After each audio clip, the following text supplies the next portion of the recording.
Sunday Night Production. Nous sommes le 1er décembre 1956 à Melbourne. 45 concurrents sont alignés sur la ligne de départ pour courir le marathon olympique. Malheureusement pour eux, en ce début d'été, l'Australie traverse un épisode caniculaire et la température atteint ce jour-là les 36 degrés à l'ombre. Pourtant, ces 45 athlètes ne se laissent pas impressionner par ces conditions extrêmes.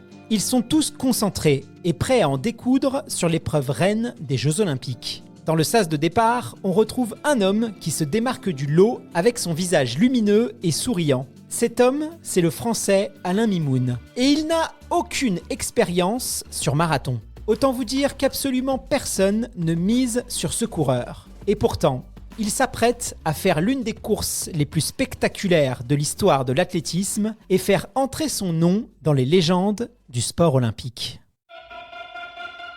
L'histoire de notre sport a été façonnée par des athlètes et des événements incroyables. Victoire, défaite, exploit, on a tous en tête des moments d'athlétisme qui ont bouleversé notre vie. Et nous vous proposons de les revivre avec nous. Bonne écoute! Alain Mimoun est né le 1er janvier 1921 en Algérie française. Issu d'une famille modeste et aîné d'une fratrie de 7 frères et sœurs, il se destine à une carrière d'instituteur. Pourtant, lorsque la Seconde Guerre mondiale enflamme l'Europe, il s'engage dans le 6e régiment des tirailleurs algériens. Malheureusement, en 1940, la France connaît son premier débâcle. Alors qu'il n'a que 18 ans, son régiment est cantonné à Bourg-en-Bresse. Et c'est dans cette ville qu'il assiste presque par hasard à une démonstration de course à pied dans le stade Louis-Parent. Fasciné par la grâce et la beauté des coureurs, il décide lui aussi de s'essayer à ce sport. Et c'est dans ce stade qu'il fait la connaissance du président du club local, un certain Henri Villard, qui remarque immédiatement les qualités intrinsèques du jeune Alain. Et c'est le début d'une histoire d'amour avec l'athlétisme qui ne s'éteindra jamais.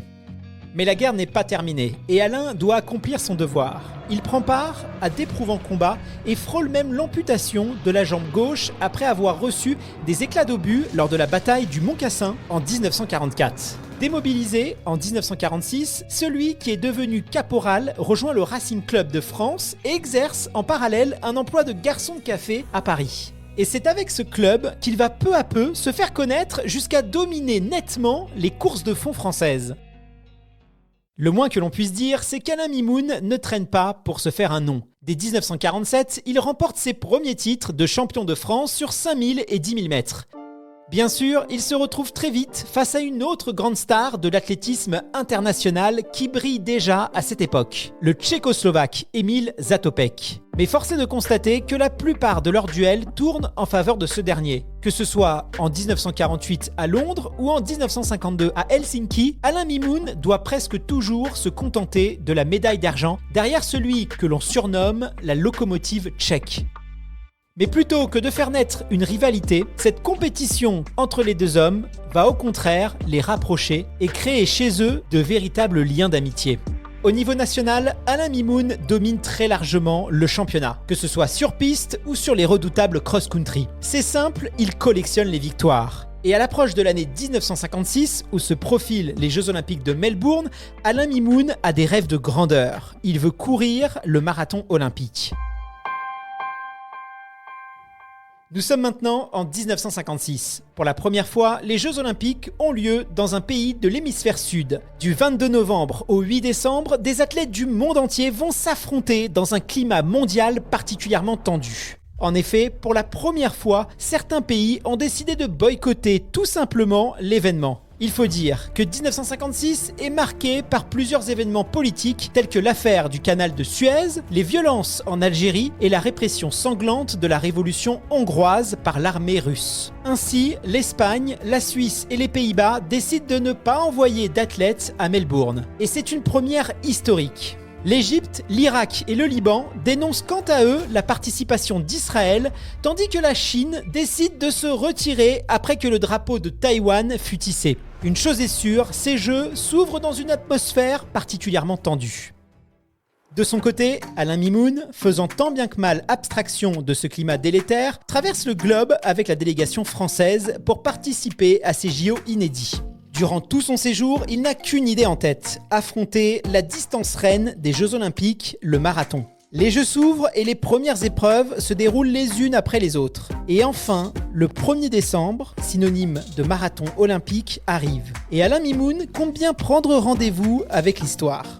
En ce 1er décembre, il fait extrêmement chaud à Melbourne. Le thermomètre affiche 36 degrés à l'ombre et dans le stade, 120 000 spectateurs sont massés pour assister au départ mais surtout à l'arrivée du marathon olympique. Pour l'instant, les 45 athlètes s'échauffent. Les visages sont crispés, les muscles tendus. Sur la ligne de départ, on retrouve des stars de la discipline tels que le grand Emil Zatopek ou encore l'américain John G. Kelly. Et là, au milieu de toutes ces pointures, Alain Mimoun est détendu. Il faut dire qu'il est le seul à ne pas savoir ce qu'il attend réellement. Il n'a jamais couru de marathon. Et cette insouciance, il compte bien en faire une force, comme il explique. J'étais le plus novice, j'étais le seul type qui n'avait jamais fait de marathon. Vous voyez, j'étais tout nouveau, quoi. Mais je crois que c'est bon, le marathon, il ne faut pas savoir ce que c'est. C'est tellement terrible que quand on le sait, on a toujours la frousse. Même s'il est encore inexpérimenté sur la distance, Alain Mimoun n'est pas venu en touriste. Il s'entraîne jusqu'à 3 fois par jour sous les yeux circonspects de sa femme qui est convaincue qu'il prépare le 10 000 mètres. En effet, pour ne pas se mettre la pression, il a choisi de faire une préparation marathon incognito. Et jusqu'au jour J, il ne révélera à personne qu'il s'aligne sur le marathon olympique, même pas à sa propre femme. Le jour du marathon, il quitte son entraîneur en lui lançant qu'il ne lui promet rien et qu'il compte simplement faire de son mieux pour aller jusqu'au bout. Pourtant, il le reconnaîtra plus tard, au fond de lui, il en était convaincu, il allait gagner.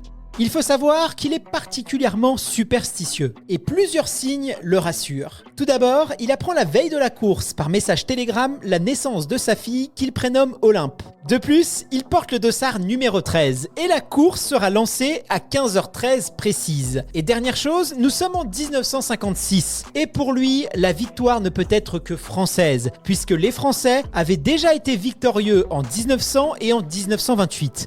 Or, 1928 plus 28 est égal à 1956. C'est évident, non ?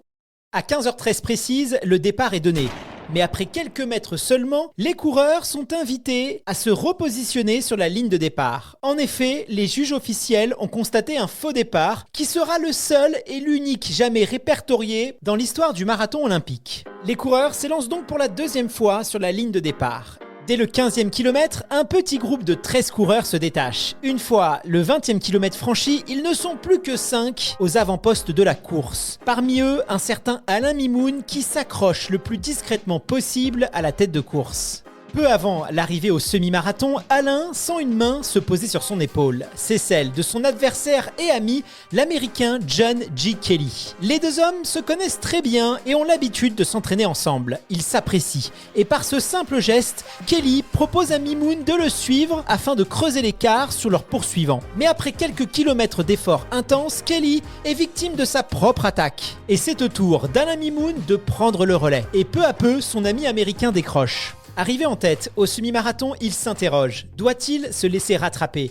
Après tout, il n'en est qu'à la mi-course. Mais coup de chance, le parcours est un aller-retour. Du coup, quand il arrive au piquet, qui marque le demi-tour, il peut apercevoir ses adversaires à contresens. Il aperçoit d'ailleurs son ami Emil Zatopek et il constate immédiatement que le Tchèque n'a pas sa foulée habituelle. Il décide donc de poursuivre la course seul et à son rythme. À cet instant, tout semble aller pour le mieux pour notre Français, qui semble voler vers la victoire. Cependant, le marathon est une épreuve terrible qui n'a pas fini de lui livrer ses pires secrets. Arrivé au 32e kilomètre, Mimoun se sent faible. Sa foulée se réduit immanquablement. Et il souffre de plus en plus face au mur qui se rapproche. Pour s'inciter à continuer, il s'insulte lui-même et tente de savoir où sont ses concurrents en interrogeant les spectateurs. Hélas, il n'obtient aucune réponse. Mais à mesure qu'il avance, les Australiens amassés sur le bord de la route lui répètent « Very good, very good ».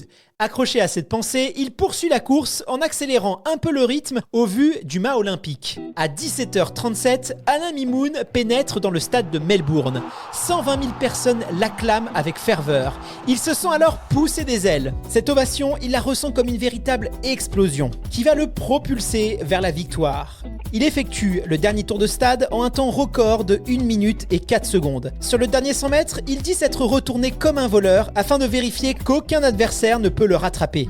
Après 2h25 de course, il boucle son premier marathon et remporte l'or olympique. Malgré les incitations des organisateurs qui lui demandent de s'allonger, Alain Mimoun refuse. Il restera debout, fier du miracle qu'il vient d'accomplir, porté par la ferveur du public australien.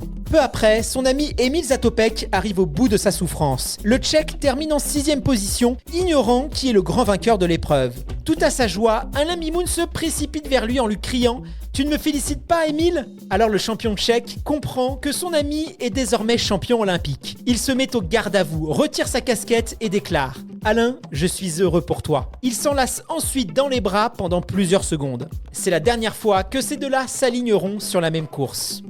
À son retour en France, or, autour du cou, Alain Mimoun est accueilli comme un véritable héros. Il sera élu cette année-là, pour la seconde fois, champion des champions français par le journal L'Équipe. Quelques jours après son marathon olympique, il reprend son travail de garçon de café à Paris. Les années suivantes, Alain Mimoun continue d'asseoir sa domination sur le fond français. Au total, il comptabilise 86 sélections en équipe de France, ce qui constitue encore aujourd'hui un record. Finalement, le champion s'éteindra le 27 juin 2013, ayant incontestablement marqué de son empreinte l'histoire de l'athlétisme français et international. La France lui rendra même un hommage dans la cour d'honneur des Invalides.